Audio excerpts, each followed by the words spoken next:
Gravando, olá, prezados membros da Escola Popular de Psicanálise Brasileira, João Guimarães Rosa, Seminários Psicanalíticos Jacques Lacan.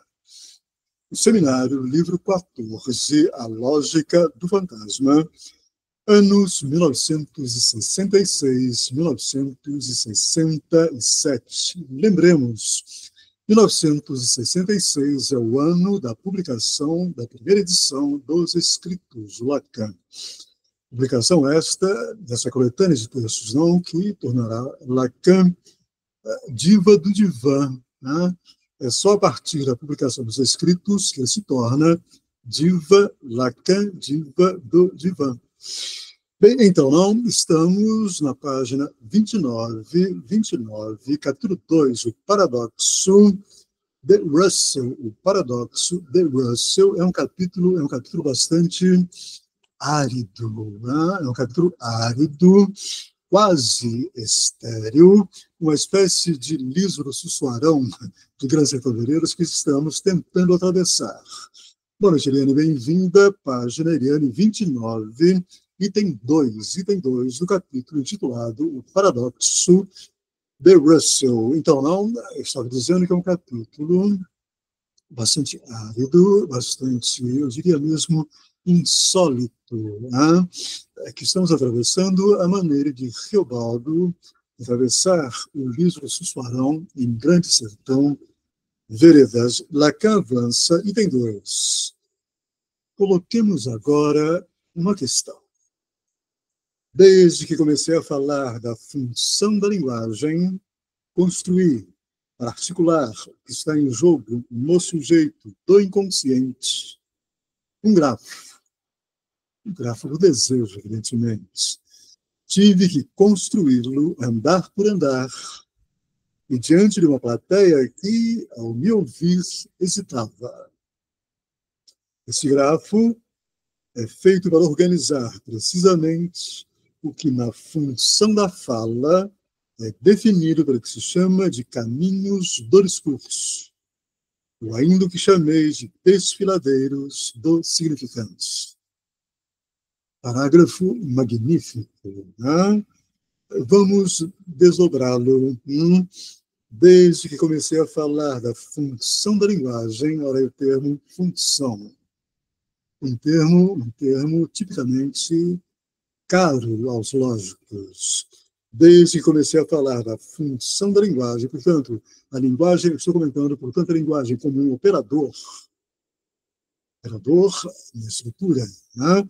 Construí, criei, para articular o que está em jogo,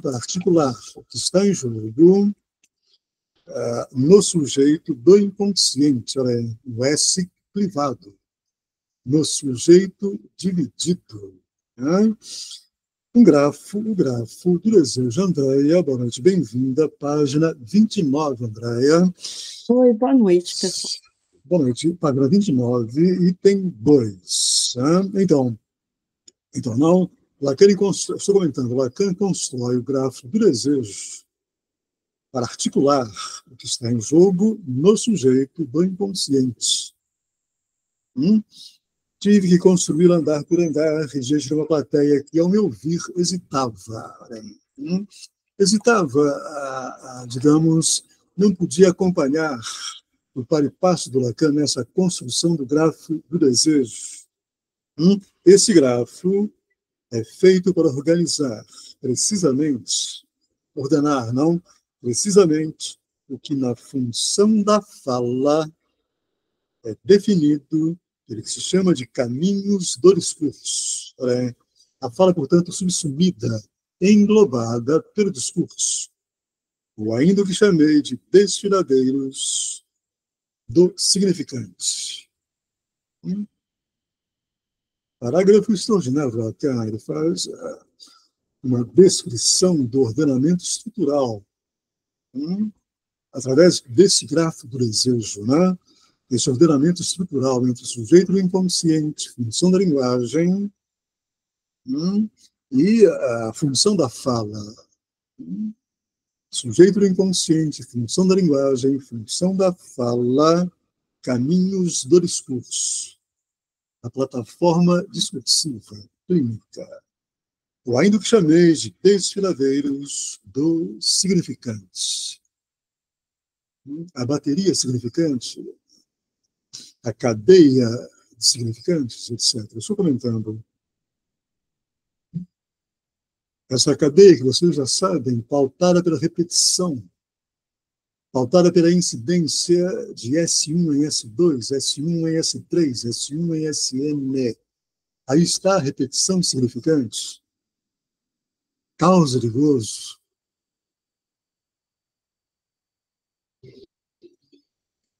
Então, Lacan avança em alguma parte desse grafo, eu estou gravando hoje, hein? Em alguma parte desse grafo está inscrita no grafo do desejo, né? Está inscrita a letra A maiúscula. O trait em francês à direita, na linha inferior. Esse A maiúsculo, em certo sentido, pode ser identificado a estar no lugar do outro, na posição lógica do grande outro. É evidente que, fenomenologicamente, não há esse lugar do grande outro. Esse lugar do grande outro é uma posição lógica, estrutural. O Lacan está aqui ordenando. Então, é também o lugar, a posição, Lacan topológica, é também o lugar, a posição em que se produz tudo o que pode se chamar de enunciado, no sentido mais amplo do termo, ou seja, tudo que constitui o que chamei incidentalmente de tesouro dos significantes.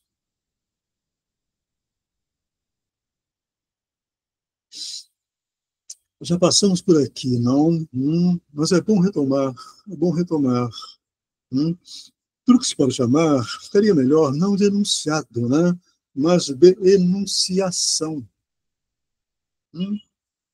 No sentido mais amplo do termo, ou seja, tudo que constitui o que chamei incidentalmente de tesouro dos significantes. Em princípio, isso não se limita às palavras do dicionário. É assim que, correlativamente à construção desse grafo do desejo, comecei a falar do X-Witz, que toma as coisas pela via do traço nonsensical, sem sentido nele incluído. Nonsensical não quer dizer insensato. É próximo desse jogo de palavras que o inglês faz ressoar com o termo nonsense. Sem sentido, blá, blá, blá. Esse ângulo talvez tenha parecido ser o mais surpreendente e mais difícil para meus ouvintes de então, mas era indispensável para evitar qualquer confusão. Para fazer ouvir a dimensão que se trataria de liberar, mostrei o parentesco, pelo menos no plano da recepção timpânica do ouvido, não? Recepção timpânica significa do ouvir.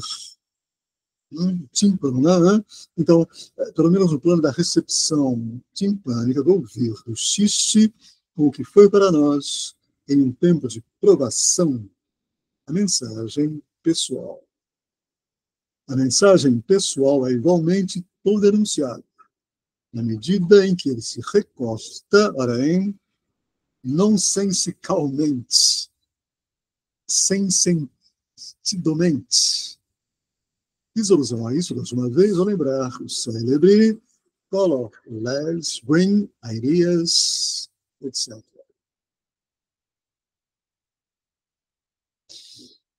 O conjunto dos enunciados, das enunciações, não digo proposições, também faz parte desse universo do discurso que está situado no grande outro. Então, quer dizer, o Lacan aqui, ele está se contradizendo.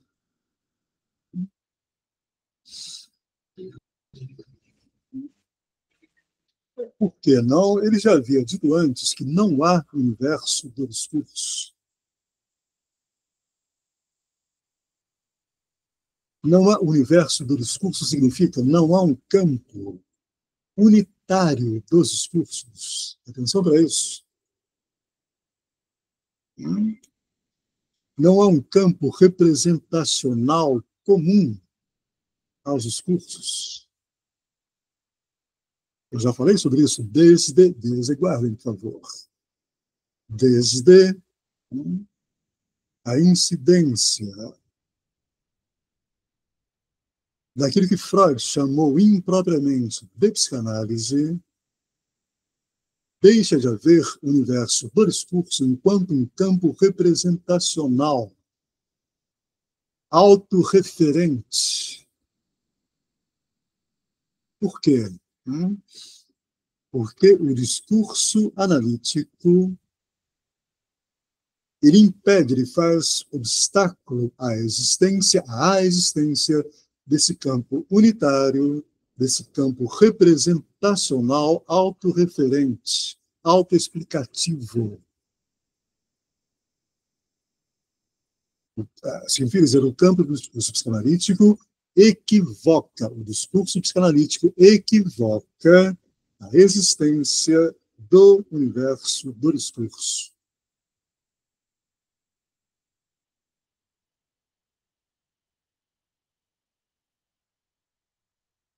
Questões.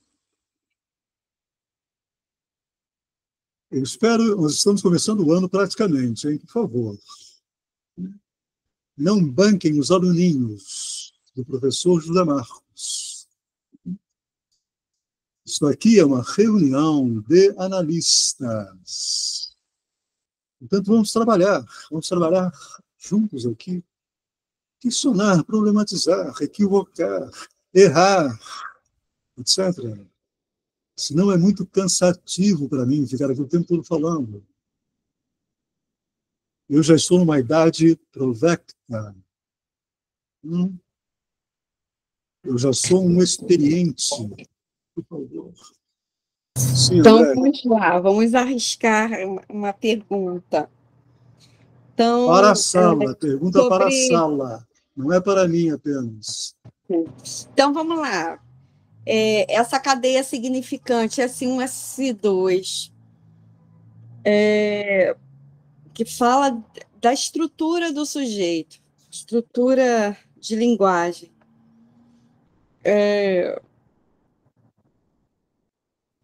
Quero entender assim, o que move essa cadeia?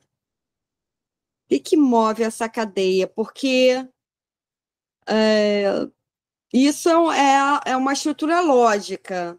A gente entende como uma estrutura lógica, a tentativa de falar de algo extremamente difícil através de uma lógica, uma matemática, um matema.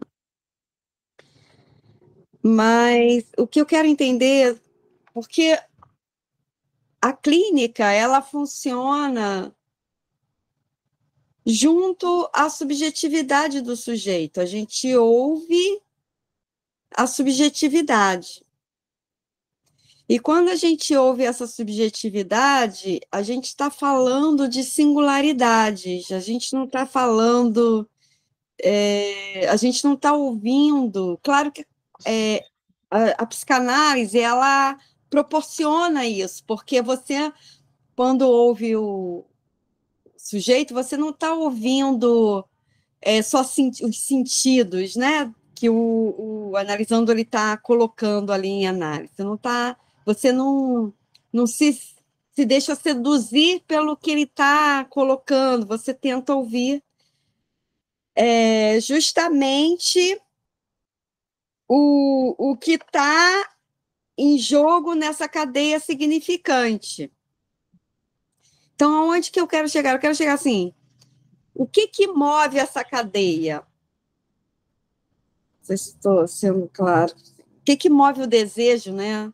Na verdade, assim, o que move o desejo? O que você entende por mover? Um desejo? Não, você se indaga o que é que move a estrutura de uma instância, não? Pelo que a gente está montando aqui, o que é que você entende por mover? colocar em movimento, assim, eu tenho, assim, pelo que eu tenho ouvido aqui dos seminários, eu entendo que existe a pulsão. Não sei se isso também mistura muitas estações, né? Quando a gente está falando de cadeias significantes e, de repente, chegar com um conceito de pulsão. Mas existe essa associação, isso que move, né? Isso que coloca em movimento a cadeia significante. É a pulsão? Vamos lá, o que vocês E acham? é uma pergunta que não tem fundamento, que para que fazer essa pergunta também é algo. Não, não, essa pergunta é importante, Andréa. A pergunta é importante. Né? Me parece que ela procura fazer uma articulação entre o fenomenológico, aquilo que se apresenta aos sentidos, não? E a estrutura lógica montada pelo Lacan. Parece que a sua questão tenta articular uma coisa a outra, né? Então, o que é que move, afinal de contas, essa parafernália lógica que o Lacan tenta montar para ler e ordenar corretamente a clínica psicanalítica? Porque essa clínica psicanalítica, na escrita do Freud, e o ensino do Lacan, uma leitura da escrita do Freud. Então, a clínica psicanalítica, na escrita do Freud, é um caos, é uma bagunça. Lacan faz um ordenamento dessa clínica presente na escrita do Freud. Tudo que temos do Freud é a escrita dele. Tudo que temos, não, da instituição, inauguração, fundação da psicanálise é a escrita do Freud. O Lacan propõe uma palavra de ordem logo no início do ensino dele: retornar a Freud. Retornar a Freud. É o célebre retorno a Freud do Lacan. Retornar a Freud significa retornar à escrita de Freud. Não é retornar, sei lá, à subjetividade de Freud, à biografia dele. Dane-se a biografia do Freud. O que interessa é a escrita dele. Lacan, ao ler essa escrita, retornar a Freud, retornar à escrita do Freud. Para que Lacan? Para, segundo Lacan, não tentar ordenar essa escrita. Tentar dar uma ordem para ela, um ordenamento lógico para ela. Por que fazer isso? Porque, afinal de contas, depois de 50 anos, no caso do Lacan, continuam existindo analisando-os. Pessoas que procuram um suposto analista para se tratar. É preciso, portanto, ordenar a bagunça freudiana, né, para prestarmos um serviço bem feito, né, aos analisandos. Esse é o trabalho do Lacan. Então, retomando a questão da Andréa, né, o que é que move esse trabalho do Lacan?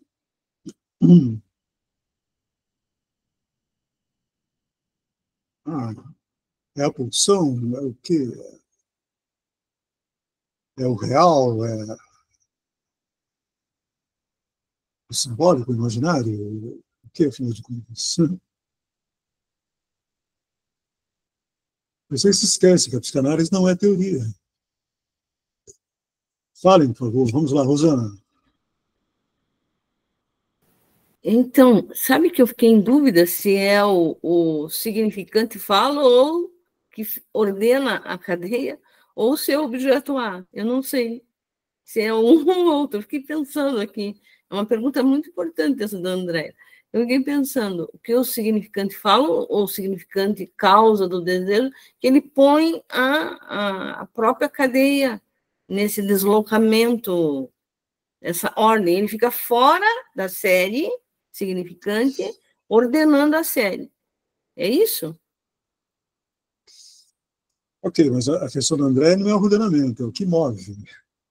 Então, mas aí ela é movida por isso, por esse chamar o exercício do discurso. Não sei.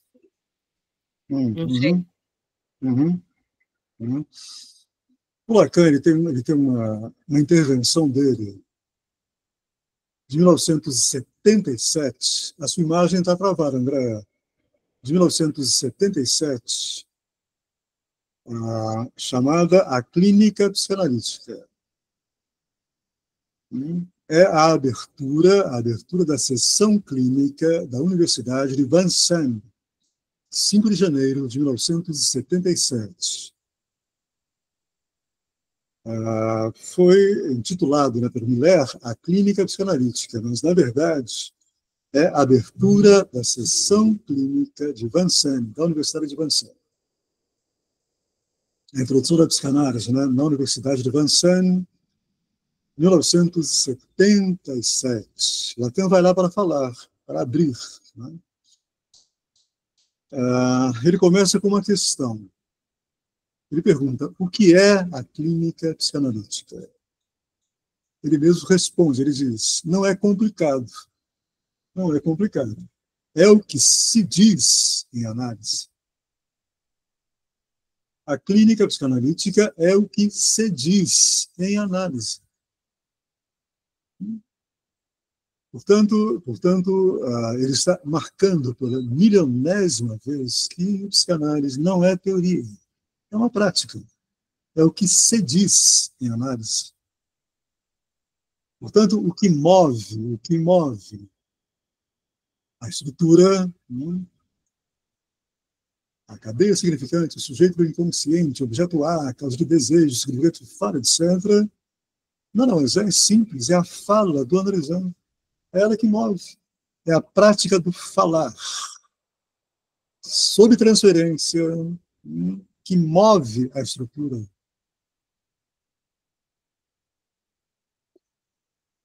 Lacan chegará a dizer, só há grande outro, só há inconsciente, quando se diz, senão não.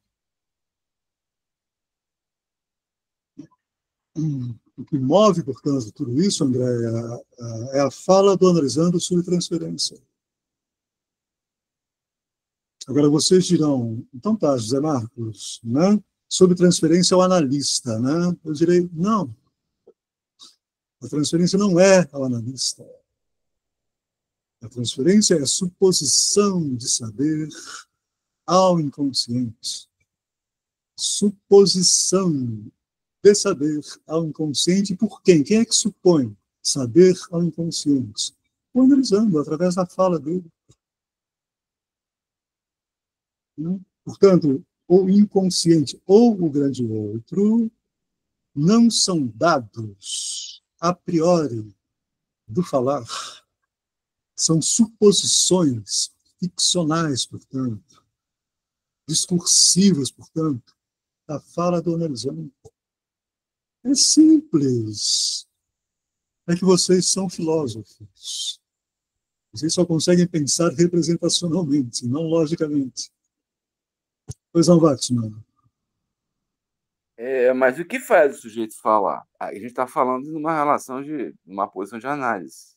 Essa pergunta só tem sentido se a relação do analista com o analisando. É o que faz o sujeito falar. Isso vai remeter à falta como objeto, à falta como saber, claro que aí sob conferência. E aí remete à ideia do gozar e o mais gozar. Algo Sim. que faz o sintoma e que continua vamos pensar, movimentando o sujeito, e o inquietando. A angústia, o seminário de ontem. E penso o movimento a partir daí. Agora, estritamente sobre transferência. Embora seja o analista não é o que vai fazer isso exatamente, mas é o necessário para que essa falta como objeto, falta como saber se sustente. Sim. E não pare no gozo, né? Mas no mais Sim. gozando. Sim. Exatamente isso. Né? O trabalho da análise é o trabalho de ordenar esse movimento da fala, né? E o que move o movimento da fala é a falta como objeto, causa do desejo. Em última instância, é esta suposição fundamental. Lacan, genialmente, lê a transferência. Transferência, também Lacan diz, é um termo ruim, criado pelo Freud, Übertragung. É ruim, quer dizer, porque dá a impressão que alguma coisa está sendo transferida do analisando para o analista. Não. Não há nada sendo transferido do analisando para o analista. O analista ele está testemunhando uma suposição do analisando. Que suposição? De que há em algum lugar, algo que sabe. Pronto. Acabou. Amanhã eu vou chegar para os meus analisantes e dizer isso. Vem cá, olha só. Vocês estão aqui supondo que há algo que sabe.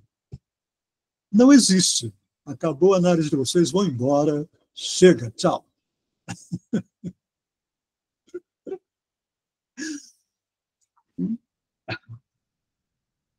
Pois não, Waxman. Agora, a condição disso, eu acho que está ligada ao que a gente está trabalhando, a angústia. Se não existe angústia, não existe movimento. A condição disso é o discurso, Waxman. Sim.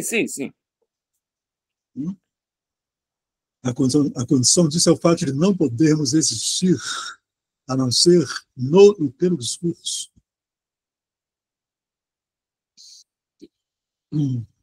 Simples assim. O problema está que os analistas eles fazem uma escuta fenomenológica. Eles estão mergulhados transferencialmente no fenomenológico do analisando. Eles sofrem juntos, eles querem resolver os problemas, eles querem, sabe, desangustiarem-se os analistas, né? Em relação àquilo que estão ouvindo. Mas sofre tanto, mas eu também sofro assim, blá, blá, blá, blá, blá.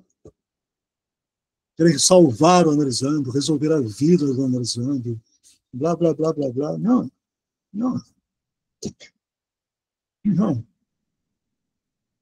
É preciso trabalhar para ordenar a equivocação significante.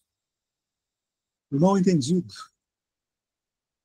estrutural, de cada um de nós. O mal entendido em relação a si mesmo, em relação ao trabalho, em relação ao amor, em relação ao que for. Lacan dirá, isso é cômico, parem de sofrer com isso.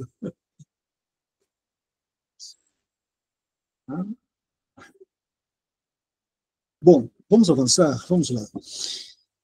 Então, Lacan avança, ele marcou muito no parágrafo aqui anterior, o nonsense, né, o sem sentido, a equivocação significante.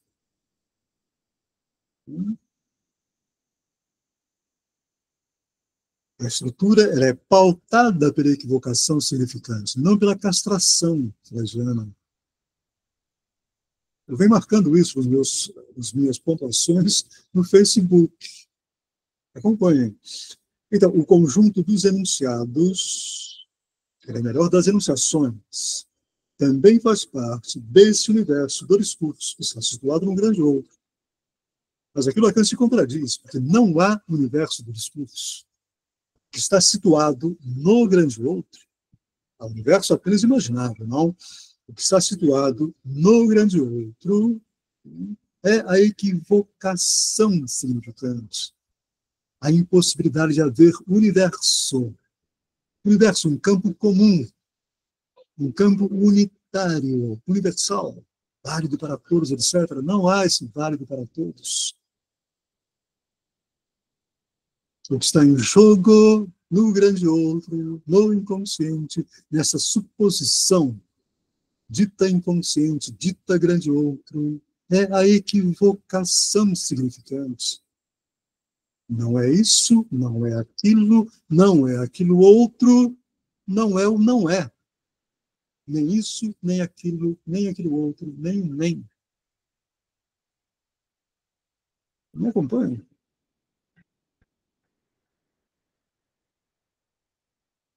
A questão que se coloca agora é propriamente uma questão de estrutura. Entendo por estrutura o que dá seu sentido ao fato de que o inconsciente é estruturado como, não a linguagem, como uma linguagem. O que é um pleonasmo? É dizer a mesma coisa em minha enunciação, já que identifico a estrutura com este como uma linguagem. A estrutura, precisamente, que tentarei hoje fazer funcionar diante de vocês. A questão é a seguinte: o que aconteceu com o universo do discurso na medida em que ele implica, olha só, o jogo do significante, o jogo da equivocação? Deixou de haver universo do discurso.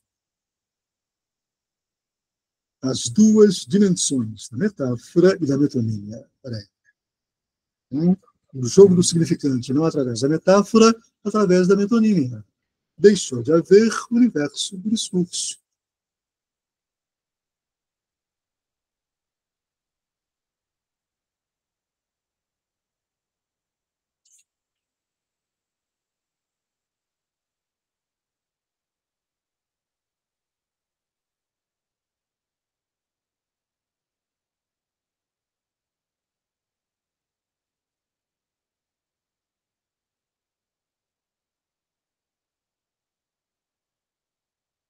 Acompanhe Lacan?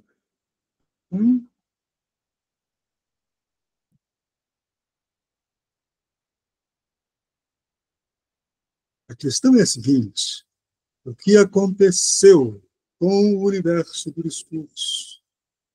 Com esse campo unitário, com esse campo de mesmas representações, na medida em que esse universo implica o jogo do significante, o jogo da equivocação, através da metonímia e da metáfora.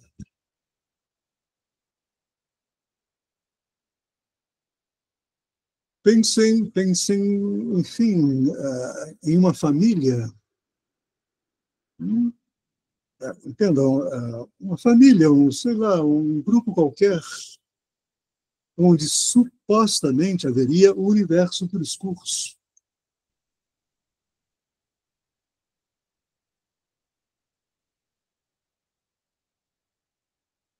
Se houvesse o universo do discurso, haveria famílias perfeitas, perfeitamente, sei lá, harmônicas, felizes, etc. Cadê? Onde? Quando?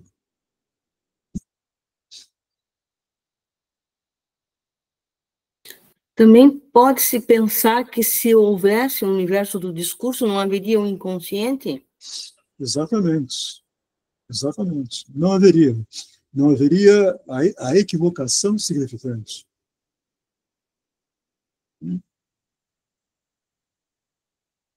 Talvez eu possa exemplificar clinicamente. Ontem eu estava atendendo um analisando, ele estava falando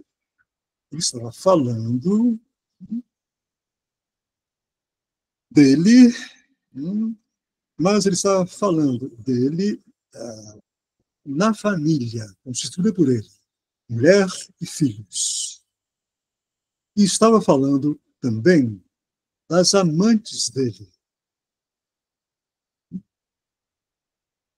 Portanto, já aí, o universo do discurso familiar já está furado.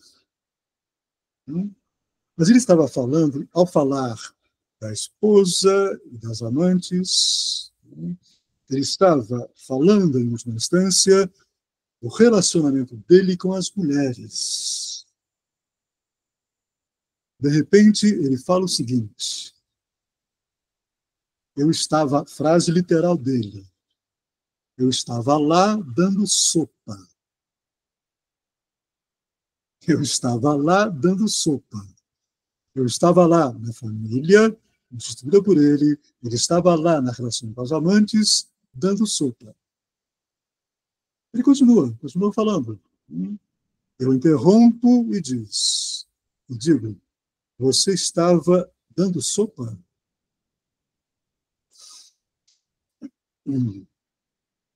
Ele criou uma metáfora. Eu estava dando sopa, uma metáfora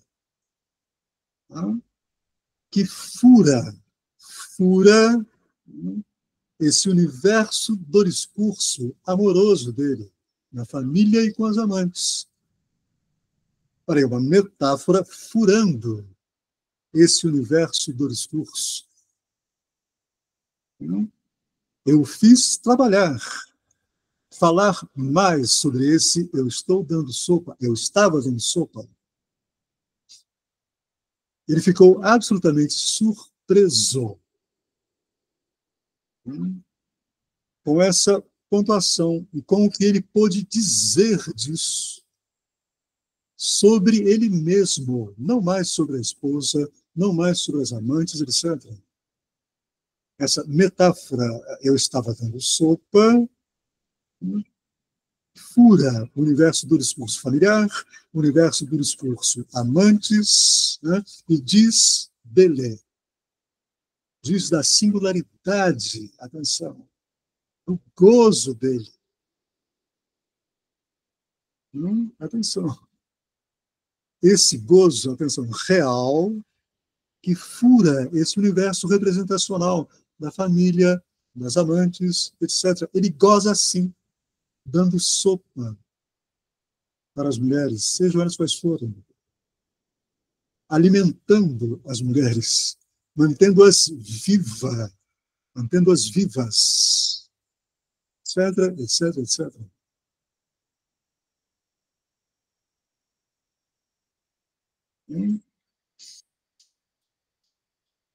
Um analista qualquer não ouviria, não destacaria, não pontuaria, não reportaria essa metáfora, não devolveria isso para ele.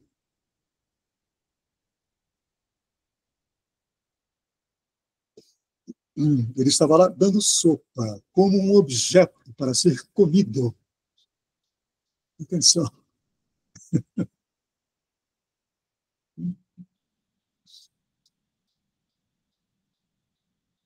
Isso é análise, isso é sacão. Aí está a equivocação, né? A metáfora, estava dando sopa, equivocou tudo isso. E o confrontou, né, com o gozo sexual dele, real. Ele não vai mudar isso. Ele não vai mudar. Ele vai ter 3.000 amantes, 300 casamentos, e ele irá continuar dando sopa para as mulheres, alimentando-as, servindo de carne para elas, etc. A questão é, a questão de análise dele, lá no caso.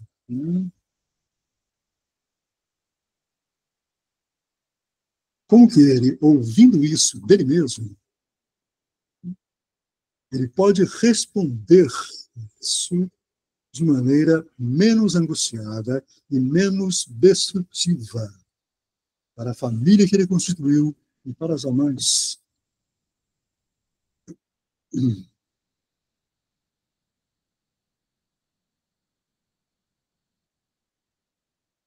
Me acompanham? Conseguem? Bem, um pouco mais, então. Avancemos. Então, não, Lacan colocou essa questão, né, do universo do discurso. O furo, não, metáfora e metonímia, né? A cadeia significante, vocês sabem, sempre pode ser enxertada em outra cadeia por meio de uma operação de substituição. Metáfora, né? De um lado, ela significa essencialmente esse deslizamento que diz respeito ao fato de que nenhum significante pertence propriamente a nenhuma significação. Não há uma correlação bionívoca, né, entre a representação e o representante, entre o significado e os significantes. O significante é sempre a equivocação do significado. Atenção. O significante é sempre equivocação do significado. O representante é sempre equivocação do representado. O simbólico é sempre equivocação do imaginário. O desejo é sempre equivocação do sintoma. E aí vai. Então, avancemos. Então, é a interdependência, retoma, não, do universo do discurso, que permite um mar de variações do que constitui as significações. Ordem essencialmente interdependente e transitória, significações, não, em que nada pode se assegurar senão da função do que metaforicamente chamei a seu tempo de ponto de basta, point de capton, o ponto de Capitoné, né? É esse universo do discurso que se trata hoje de interrogar. Esse suposto imaginário universo do discurso. Se trata hoje de interrogar desde a incidência da análise.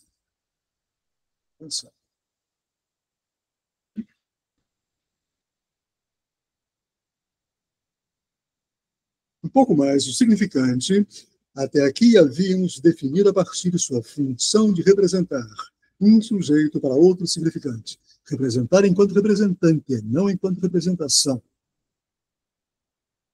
Esse significante, o que ele representa em face de si mesmo, de sua repetição de unidades significantes. S1 repetindo-se em S2, em S3, em Sn. Descompletando S2, S3, Sn. Furando S2, S3, Sn. Causando gozo no sujeito. A resposta é dada pelo axioma que apresentei da última vez, de que nenhum significante poderia significar a si mesmo. O que está em jogo é sempre o par significante, S1, S2, S1, S3, S1, S4. Ainda que reduzido à sua forma mínima, aquela que chamamos de letra, e muito precisamente quando ele o é, trata-se de saber o que esse axioma pode especificar no interior do universo do discurso. É interessante quando Lacan diz, não, o significante poderia significar, nenhum significante poderia significar a si mesmo, ainda que reduzido, não, à sua forma mínima, aquela que chamamos de letra. Lacan ele vai modificar isso. Mais à frente, seminário 18, 19, ele irá fazer uma pontuação e separar significante de letra. Atenção. A letra, novamente, pensem na configuração do discurso mestre enquanto discurso inconsciente. S1, S2, S privado, A. Letra A. A letra é o produto da operação significante. Não é uma redução do significante à letra. Letra é apenas a letra do objeto A, letra pequeno a, ou pequena letra A. Letra só tem uma, objeto A. A pequena letra A. Causa do desejo. Aí está. Causa do desejo.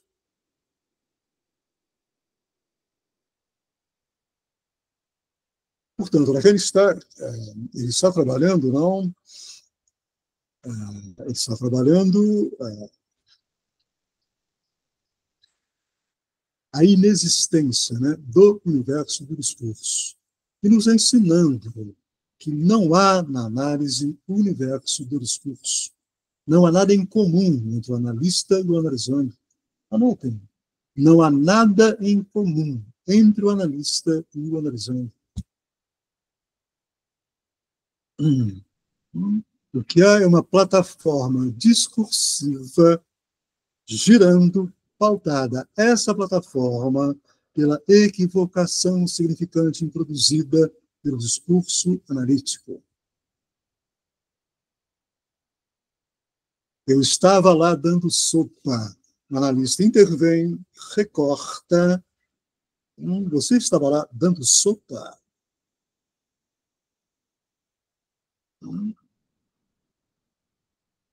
Faz girar a plataforma.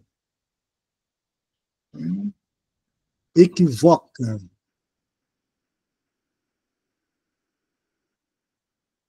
O imaginário do analisando. No caso do meu analisando, o imaginário de que ele pertencia ao universo do discurso familiar, ao universo do discurso das amantes dele, etc. Eu estava lá dando sopa. Uma metáfora irrompe, o analista recorta, faz o analisando ouvir esse recorte, ele começa a trabalhar de outro lugar. Atenção. O universo do discurso dele foi furado. Por quem? Por ele mesmo. Só que ele não percebia. Quem furou o universo do discurso familiar, os das amantes, foi ele mesmo. Através dessa metáfora que o ultrapassou e equivocou a fala dele pela intervenção do analista.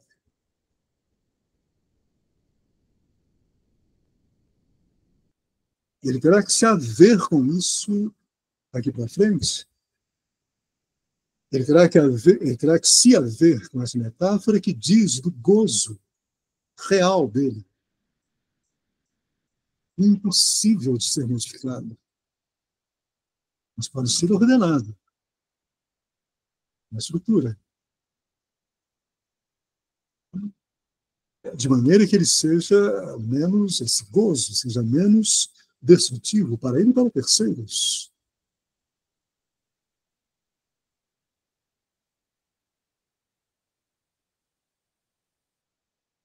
Vamos conversar um pouco? Temos tempo. Vamos retomar da próxima vez. Anotem, por favor, página 31, primeiro parágrafo da página 31. Fomos até ainda a última vez, né? Retomamos. Vamos conversar? Vamos lá. Waxman, Júlio Braga. Boa noite, Júlio. Bem-vindo. Andréia. Então.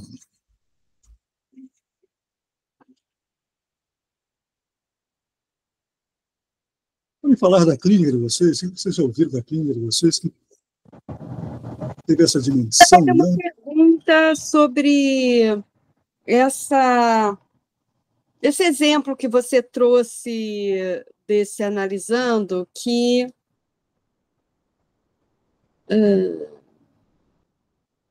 trouxe essa metáfora, né? Que ele estava dando sopa. Claro que foi assim, uma fala inconsciente, né? Ele não teve consciência do que ele estava falando. Só depois da intervenção do analista, ele pôde refletir sobre aquilo que ele tinha falado. Essa operação de condensação de algo em uma frase, que você está chamando de metáfora, né? Que é a metáfora, na verdade. Isso provoca a quebra dessa cadeia significante, dessas repetições, porque você está falando que ele tinha uma maneira de operar com as mulheres, com as amantes, era algo repetitivo que tinha a ver com gozo sexual. Aliás, é uma outra pergunta. Todo gozo ele é sexual? Ou existe outra forma de gozo que não seja sexual? Não, não existe. Nem você ajoelhada rezando o terço. Isso é sexual. Então, se é uma maneira dele gozar com as mulheres, que é dando sopa, ou seja, servindo de alimento a essas mulheres, deve ser assim, bancando essas mulheres ou se submetendo ao desejo, ao gozo dessas mulheres. Se isso, tomar consciência disso, resulta em parar de fazer isso, porque, Não, na verdade, não, se é a maneira dele gozar com as mulheres, isso não tem jeito, tem. tem jeito não. Pelo menos ele nutria uma de cada vez. Mas ele não consegue.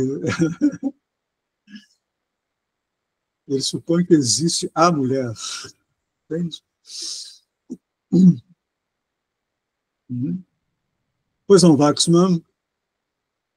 Olha, não necessariamente uma quebra ou que ele vá continuar fazendo isso, porque uma equivocação pode também fazer com que esse gozo não seja mais gozo, não seja mais algo a satisfação. Não satisfaça mais.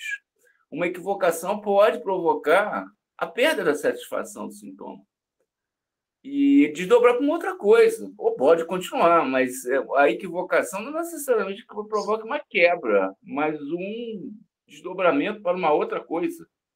Não, mas olha, entenda, esse gozo dele não é sintoma. Ele não sofre disso. Ele goza disso. É um gozo real, estrutural que está em, que o ultrapassa, mas ele não sintomatiza isso. Mas esse gozo não pode ir à falência? Tipo, em algum momento não gozar mais disso? Não. A partir do momento que há uma equivocação? Não. A equivocação, entenda, a equivocação incide na fala dele e faz com que ele responda de outro lugar. Isto é, que ele construa uma resposta não vazia. A isso que o analista destacou.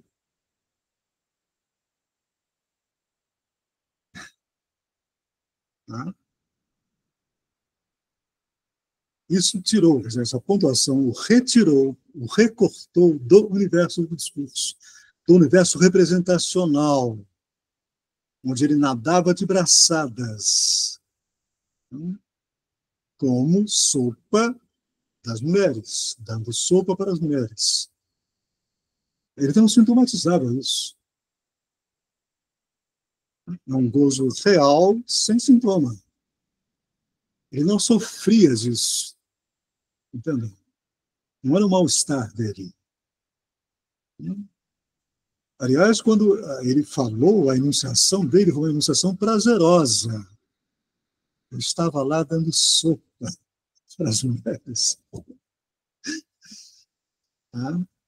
O sintoma dele, Waxman, novamente, quer dizer, é aquilo que ultrapassa, é aquilo que ultrapassa no outro. Esse dar sopa para as mulheres, indiferenciadamente, para a esposa, para as amantes, como se fossem a mesma mulher,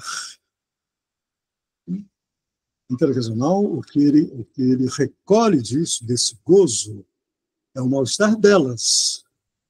Ele sofre disso. Pois não, Júlio? Achei interessante que você falou de um suposto universo do discurso dele, então. Uhum. Mas, se não há universo do discurso, o que seria isso?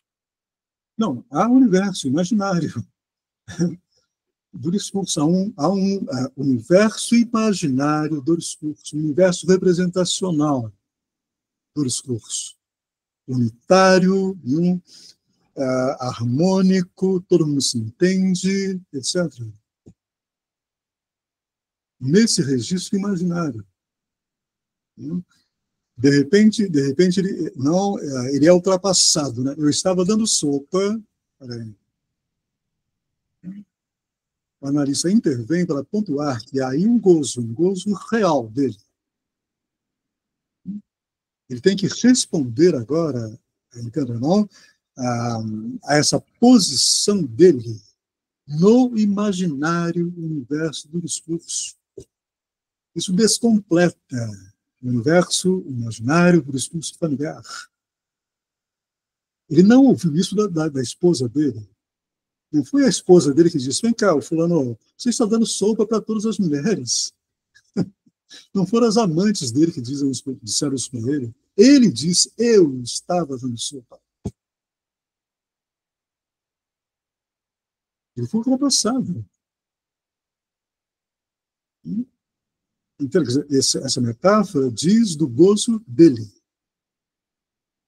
Não do mal-estar das mulheres em relação a esse gozo. Pois não, Júlio. Mas há alguma coisa que não diga do nosso gozo ao falar? Há alguma coisa que não diga do nosso gozo ao falar?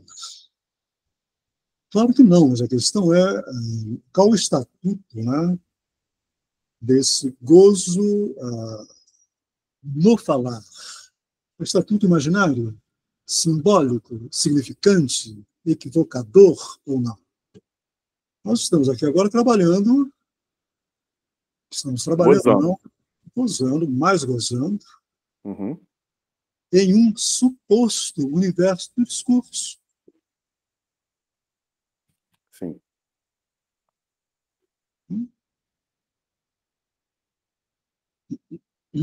E, no caso, seria a psicanálise, esse suposto universo do discurso, seria a psicanálise. Não, a psicanálise não existe. O que existe é a análise. Análise. Mas eu tô... Espera só um minutinho, André. O que existe é a análise. A prática da análise. Lacan, a prática do dizer. O que existe é isso. Os textos de Freud, a escrita do Freud, o ensino do Lacan, esse trabalho nosso aqui é uma tentativa de produzir uma significação sobre essa prática. Nada mais que isso. Por quê? Porque essa prática ela nos angustia. Se não fosse uma prática de análise, não haveria angústia.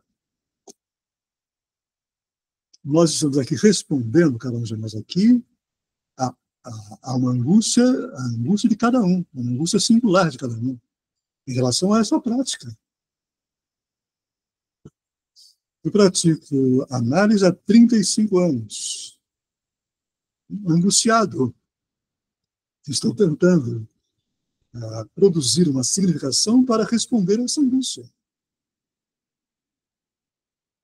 Escrevi um livro, 500 e tantas páginas, para responder a essa angústia. Não vou para a praia, sabe? Vou, sei lá, vou amar, sabe?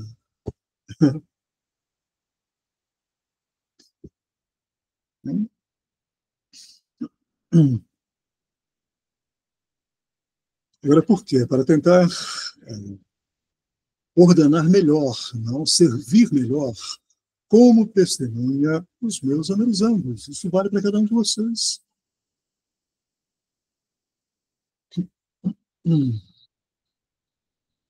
Valeu para o Lacan, valeu para o Freud.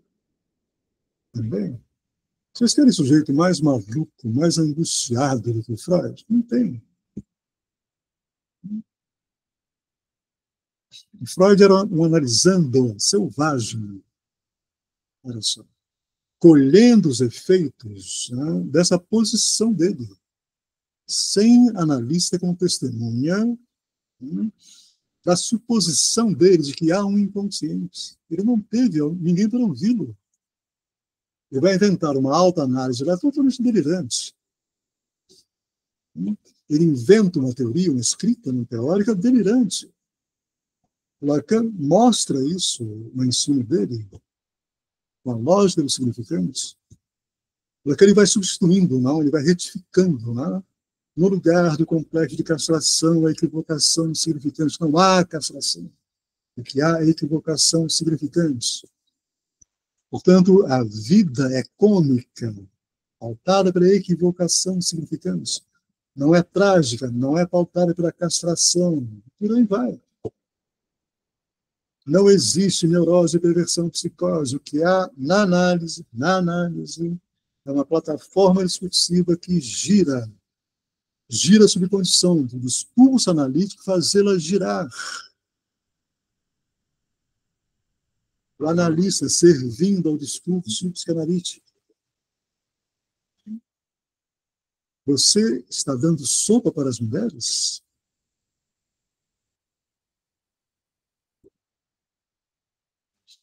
Não?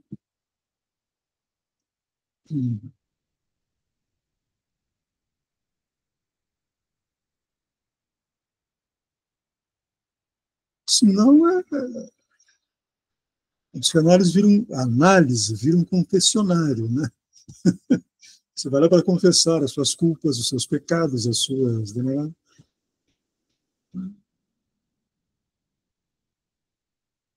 Não, fazemos análise, aí que está o ponto, não? Para ordenar o gozo sexual. Ordenar. E, ao ordenar, nos autorizarmos nele. Experimental. Lacan dirá no final, não, a autorização do analista é, em última instância, a autorização em sua sexualidade, conquistada em análise. Senão, não. Senão ele vai ouvir, não, cheio de recalques, de preconceitos sexuais, etc. Vai contra-transferir, né, para analisar de N maneiras. Não vai ouvir. Não vai ouvir, entenda, não vai ouvir o ultrapassamento. Eu estava dando sopa. Olha o ultrapassamento aí.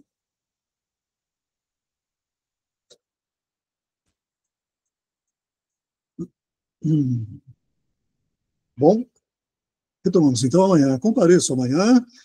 Dê um grande outro, né, ao pequeno outro. Estaremos aqui. Boa noite a todos. Até lá. Tchau, tchau. Tchau.